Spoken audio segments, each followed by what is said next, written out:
আমরা জানতেছিলাম ফজরের পর 4 রাকাত ইশরাক করার ফজিলত।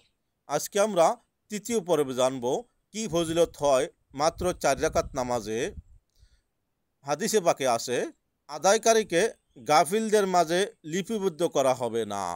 হাদিস আবু নুয়াইম। আল্লাহ তাআলা তার জন্য 200 নেকি লিখে দেন এবং তার থেকে 200 গুনাহ মিটিয়ে দেন।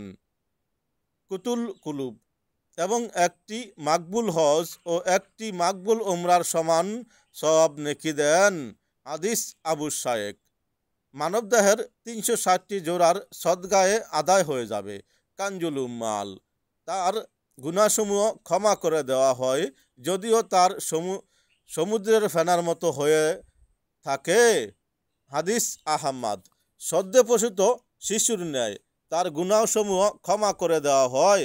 হাদিস আহমদ ও দারিমি। 10 লক্ষ নেকি লিখে দিবেন। কানজুল উম্মাল। ওই ব্যক্তির প্রতিদান লিখে দেওয়া হয় এবং তার ভুল এবং গুনাহ ক্ষমা করা হয়। যদি ওই দিন মারা যায় তাহলে সে জান্নাতে প্রবেশ করবে। হাদিস তাবরানী শরীফ।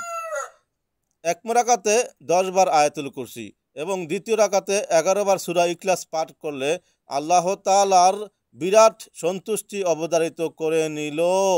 হাদিস নুজহাতুল মাজালিস। রিজিকে বরকত হয়। হাদিস নুজহাতুল মাজালিস। তাই আসুন আমরা এই আমলটি করব, ইনশাআল্লাহ অতি বরকতময় হয়ে জীবনযাপন করব।